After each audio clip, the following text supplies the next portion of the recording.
Mentally physical ಎರಡೂ ಚೆನ್ನಾಗುತ್ತೆ ಇವಾಗ.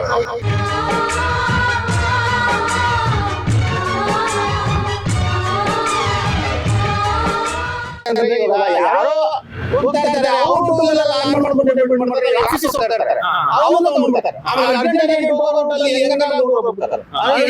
ಇರಲ್ಲ ಯಾರೋ ಊರಿಂದ ಬಂದು ಅವ್ರು ಕೊಟ್ಬಿಡ್ತಾರೆ.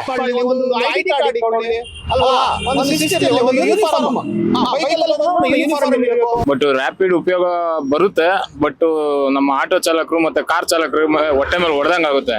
ಸೊ ಅದರಿಂದ ನಾವು ಫಸ್ಟ್ ಪ್ರಿಪೇರ್ ಏನೇ ಇದ್ರು ಆಟೋದವ್ರಿಗೆ ಮತ್ತೆ ಕಾರ್ ಅವ್ರಿಗೆ ನಾವು ಕೊಡ್ಬೇಕಾಗುತ್ತೆ. ಯಾಕಂದ್ರೆ ಅವರು ಕಮರ್ಷಿಯಲ್ ವೆಹಿಕಲ್, ಕಮರ್ಷಿಯಲ್ ಟ್ಯಾಕ್ಸ್ ಕಟ್ತಾರೆ, ಒಂದು FC ಕಟ್ತಾರೆ, ಇನ್ಸೂರೆನ್ಸ್ ಪ್ರತಿಯೊಂದು ಕಟ್ಟಿ ಅವ್ರ ಗಾಡಿನ ಲೈನ್ ಮೇಲೆ ತಗೊಂಡ್ಬರ್ತಾರೆ. ಸೊ ಟೂ ವೀಲರ್ ಅಲ್ಲಿ ಇನ್ನೂ ಸರ್ಕಾರದಿಂದ ಅದಕ್ಕೆ ಮಾನ್ಯತೆ ಬಂದಿಲ್ಲ. ಎಲ್ಲೋ ಬರ್ಡು ಕಮರ್ಷಿಯಲ್ ವೆಹಿಕಲ್ ಮಾಡ್ಕೊಂಡು ಓಡಿಸೋಂತ ಅವಶ್ಯಕತೆ ಅವ್ರಿಗೆ ಇನ್ನೂ ಲೈಸೆನ್ಸ್ ಯಾರು ಕೊಟ್ಟಿಲ್ಲ. ಅದು ಅಕ್ರಮವಾಗಿ ಅವ್ರು ಓಡಿಸ್ತಾ ಇದಾರೆ ಅಷ್ಟೇ ಹೊರತು ಸೊ ಲೀಗಲ್ ಆಗಿ ಅದು ಇನ್ನೂ ಇಂಪ್ಲಿಮೆಂಟ್ ಆಗಿಲ್ಲ, ಸರ್ಕಾರದಿಂದ ಮಾನ್ಯತೆನೂ ಪಡೆದಿಲ್ಲ. ದಯವಿಟ್ಟು ಕ್ಯಾಬ್ ಚಾಲಕರು ಮತ್ತೆ ಆಟೋ ಚಾಲಕರಿಗೆ ಅವ್ರ ಹೊಟ್ಟೆ ಮೇಲೆ ಹೊಡೆ ಅಂತ ಇದು ಕೆಲಸ, ಇದನ್ನ ಯಾರು ದಯವಿಟ್ಟು ಮಾಡಕ್ ಹೋಗಬೇಡಿ. ಏನೇ ಆದ್ರೂ ಓಲಾ ಊಬರ್ ಕ್ಯಾಬ್ಗಳನ್ನ ಇಲ್ಲ ಆಟೋದನ್ನ ಮಾಡಿ ಸೇಫ್ ಆಗಿ ಪ್ರಯಾಣಿಸಿ ಅಂತ ನಾವು ಕೇಳ್ಕೊಂತೀನಿ ಇದರಿಂದ ಪ್ರಯಾಣಿಕರಿಗೆ. ಬೆಂಗಳೂರು ಸಿಟಿಲಿ ಆಟೋ ಬಂದ್ಬಿಟ್ಟು ಬಹಳ ಆಗಿದಾವೆ. ಸೊ ಅದರಿಂದ ಏನಾಗುತ್ತೆ, ಬೈಕ್ ಟ್ಯಾಕ್ಸಿ ಬಂದ್ರೆ ಟ್ರಾಫಿಕ್ ಕಂಟ್ರೋಲ್ ಆಗುತ್ತೆ. ಸೊ ಅದರಿಂದ ಜನಗಳಿಗೂ ಒಳ್ಳೇದಾಗುತ್ತೆ, ಮತ್ತೆ ಕಡಿಮೆ ರೇಟಲ್ಲಿ ಹೋಗಿ ಬರೋದು, ಕಡಿಮೆ ರೇಟಲ್ಲಿ ಟ್ರಾನ್ಸ್ಫರಿಂಗ್ ಎಲ್ಲ ಆಗುತ್ತೆ ಅವ್ರದ್ದು. ಓಕೆನಾ? ಸೊ ಅದರಿಂದ ಏನಾಗುತ್ತೆ, ಬೈಕ್ ಟ್ಯಾಕ್ಸಿ ಒಳ್ಳೇದು, ಅದನ್ನ ಬ್ಯಾನ್ ಮಾಡೋದು ನಮ್ಗೇನೋ ಇದು ಇಲ್ಲ ಸರ್, ಇಷ್ಟ ಆಗುತ್ತೆ. ನೀವ್ ಹಿಂಗೆ ಹೇಳಿದ್ರಲ್ವಾ, ನಾನ್ ಕೇಳ್ತೀನಿ. ಈಗ ಎಲ್ಲೋ ಬೋರ್ಡ್ ಅವರು ಆಟೋ ಡ್ರೈವರ್ಗಳು ಕಷ್ಟಪಟ್ಟು ಇನ್ಶೂರೆನ್ಸ್ ಕಟ್ಟಿರ್ತಾರೆ, FC ಮಾಡಿಸ್ತಾರೆ, ಮತ್ತೆ ಅದಕ್ಕೆ ಅಂತಾನೆ ಮೀಸಲಿಟ್ಟಿರ್ತಾರೆ. ಸೊ ಬೈಕ್ ಟ್ಯಾಕ್ಸಿ ಅವರು ಸುಮ್ನೆ ವೈಟ್ ಬೋರ್ಡ್ ತಗೊಂಡು ಅವ್ರೇನೋ ಪರ್ಸನಲ್ ಕೊಟ್ಟಿದ್ದು ಬೈಕ್ ತಗೊಂಡು ಅವರು ದುಡಿಮೆ ಮಾಡ್ತಾರೆ. ಸೊ ಅದು ಇವ್ರಿಗೆಲ್ಲೋ ಬರ್ಡನ್ ಆಗುತ್ತೆ ಅಂತ ಅನ್ಸಲ್ವಾ ನಿಮ್ಗೆ? ಸೊ ಬರ್ಡನ್ ಏನಾಗುತ್ತೆ ಅಂತಂದ್ರೆ, ಇವ್ರು ಇವಾಗ ಗೌರ್ಮೆಂಟ್ ಇಂದ ಅಪ್ರೂವಲ್ ತಗೊಂಡು ಇವ್ರು ಮಾಡ್ಬೋದು ಸರ್. ಬಟ್ ಈಗ ಅಪ್ರೂವ್ ಸಿಕ್ಕಿರ್ಲಿಲ್ಲ, ಅದಕ್ಕೆ ಅಂದ್ರೆ ಅಪ್ರೂವ್ ಇರ್ಲಿಲ್ಲ ಗೌರ್ಮೆಂಟ್ ಅಲ್ಲಿ. ಅಪ್ರೂವ್ ಇಲ್ದರೆ ಮಾಡಕ್ ಆಗಲ್ಲ ಸರ್. ಇವಾಗ ಅಪ್ರೂವ್ ಇಲ್ದರೆ ಮಾಡಕ್ಕಾಗಲ್ಲ. ಎಲ್ಲ ಬೋರ್ಡ್ ಇಲ್ದರೆ ನೀವು ಮಾಡ್ಬೋದು ಅಂತ ಹೇಳ್ತಾ ಇದಾರೆ. ಎಲ್ಲ ಬೋರ್ಡ್ ಇಲ್ದರೆ ಮಾಡಕ್ ಆಗಲ್ಲ. ಯಾಕಂದ್ರೆ ಇವರು ಬೈಕ್ ಅವರು ಬಂದ್ಬಿಟ್ಟು ಎಲ್ಲ ಬೋರ್ಡ್ ಇವಾಗ ಗೋವಾ ಕಂಟ್ರಿ ಇದೆ, ಗೋವಾ ಇದ್ರಲ್ಲಿ ಇದೆ ಅಲ್ಲ ಸ್ಟೇಟ್ ಅಲ್ಲಿ. ಸೊ ಅಲ್ಲೆಲ್ಲ ಪೈಲಟ್ ಅಂತ ಇದೆ. ಪೈಲಟ್ ಅಂತಂದ್ರೆ ಟೂ ವೀಲರ್ ಅಲ್ಲೇನೆ ಅದು ಬೈಕ್ ಟ್ಯಾಕ್ಸಿ ತರ ಇದೆ ಗೋವಾದಲ್ಲಿ. ಈಗ ನಿಮ್ಮ ಅರ್ಥ ನನಗೆ ಅರ್ಥ ಆಯ್ತು. ಓವರ್ ಆಲ್ ಎಲ್ಲೋ ಬೋರ್ಡ್ ತಗೊಂಡು ಸರ್ಕಾರದ ಮಾನ್ಯತೆ ಪಡ್ಕೊಂಡು ನಡೆಸಿದ್ರೆ ಅನುಕೂಲ ಇದೆ ಅಂತ. ಓಕೆ. ಸೊ ಅದರಿಂದ ಇದೇನಿಲ್ಲ, ತಪ್ಪೇನಿಲ್ಲ. ಅದರಿಂದ ಇವಾಗ ಬೇರೆಯವ್ರಿಗೆ ಇದಾಗತ್ತೆ ಅಂತಂದ್ರೆ ಏನ್ ಮಾಡಕ್ಕಾಗಲ್ಲ. ಅದರಿಂದ ಲಾಭ ಇದೆ. ಏನಂತಂದ್ರೆ ಬೈಕ್ ಇಂದ ಲಾಭ ಇದೆ. ಏನ್ ಲಾಭ ಇದೆ ಅಂತಂದ್ರೆ ಟ್ರಾಫಿಕ್ ಕಂಟ್ರೋಲ್ ಆಗುತ್ತೆ ಸರ್, ಬೇಗ ರೀಚ್ ಆಗ್ತೀವಿ. ನಿಮ್ ಸೇಫ್ಟಿ ಅನ್ಸುತ್ತಾ ಬೈಕಲ್ಲಿ ಹೋಗ್ಬೇಕಾದ್ರೆ ಹಿಂದ್ಗಡೆ ಕುತ್ಕೊಂಡು ಅವ್ರು ಯಾರೋ ಗೊತ್ತಿಲ್ಲ, ಹೆಂಗ್ ಓಡಿಸ್ತಾರೋ ಗೊತ್ತಿಲ್ಲ, ಹೋಗ್ತೀರಾ?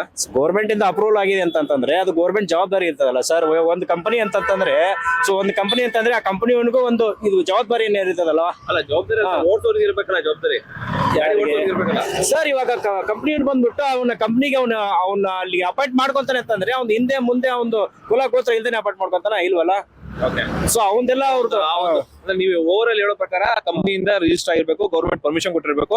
ಸೊ ಅದರಿಂದ ನಮ್ಗೆ ಇದ್ರೆ ನಮ್ಗೆ ಅನುಕೂಲ ಆಗುತ್ತೆ. ನೀವು ಯೂಸ್ ಮಾಡಿದ್ರೆ ಏನಾದ್ರು ಯಾವತ್ತೂ ಬೈಕ್ ಟ್ಯಾಕ್ಸಿ? ಇಲ್ಲ, ನಾವೇನು ಯೂಸ್ ಮಾಡಿಲ್ಲ ಸರ್.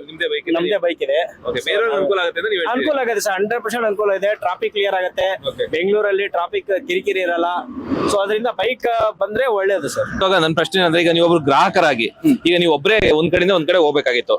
ಸೊ ನೀವು ಒಬ್ಬರೇ ಹೋಗೋದಾದ್ರೆ ನಿಮ್ಗೆ ಹೆಲ್ಪ್ ಆಗ್ತಿತ್ತಲ್ಲ ಅದು? ಸರ್ ಹೆಲ್ಪ್ ಆಗುತ್ತೆ, ಬಟ್ ಆ ಗಾಡಿಲಿ ನಮ್ಗೆ ಏನಾದ್ರು ಹೆಚ್ಚು ಕಡಿಮೆ ಆದ್ರೆ ಇನ್ಸೂರೆನ್ಸ್ ಕೆಲವೊಂದು ಗಾಡಿಗಳಲ್ಲಿ ಥರ್ಡ್ ಪಾರ್ಟಿ ಇನ್ಸೂರೆನ್ಸ್ ಮಾತ್ರ ಇರುತ್ತೆ, ಕಾಂಪ್ರಿಹೆನ್ಸಿವ್ ಇನ್ಸೂರೆನ್ಸ್ ಇರೋದಿಲ್ಲ. ಕೆಲವರೆಲ್ಲ ಇನ್ಸೂರೆನ್ಸ್ ಕಡಿಮೆ ಬರುತ್ತೆ ಅಂದ್ಬಿಟ್ಟು ಥರ್ಡ್ ಪಾರ್ಟಿ ಮಾಡಿರ್ತಾರೆ.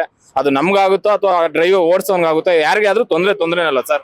ಅದರಿಂದ ಲೀಗಲ್ ಆಗಿದ್ರೆ ನಮ್ಗೆ ಅದು ಕಡಿಮೆ ಆಗುತ್ತೆ. ಸರ್ಕಾರದಿಂದ ಮಾನ್ಯತೆ ಪಡ್ಕೊಂಡು ಅವ್ರು ಬಂದ್ರೆ ನಾವು ಖಂಡಿತ ಅದನ್ನು ಉಪಯೋಗಿಸಲ್ಲ ಅಂತಲ್ಲ. ಯಾಕಂದ್ರೆ ನಮಗೆ ಯಾವ ಸೇವಿಂಗ್ಸ್ ಆಗುತ್ತೆ ಅದನ್ನ ನಾವು ಉಪಯೋಗಿಸ್ತೀವಿ.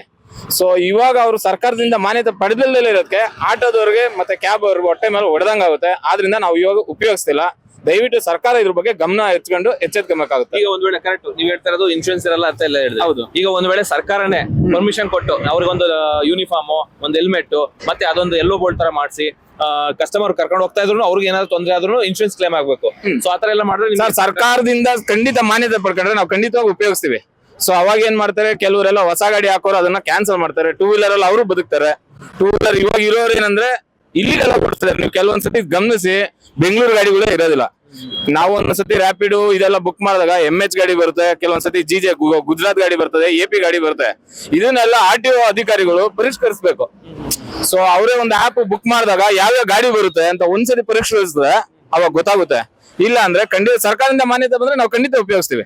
ಸರ್ಕಾರ ಓಕೆ ಅಂದ್ರೆ ನಾವು ಓಕೆನೆ. ಒಬ್ಬ ಗ್ರಾಹಕರಾಗಿನೂ ನಿಮ್ಗೆ ಈಗ ಏನು ಟ್ಯಾಕ್ಸಿ ಬ್ಯಾನ್ ಆಗಿರೋದು ಒಳ್ಳೇದು ಅಂತ ಹೇಳ್ತಾ ಇದ್ದಾರೆ? ಖಂಡಿತ ಒಳ್ಳೇದು ಸರ್.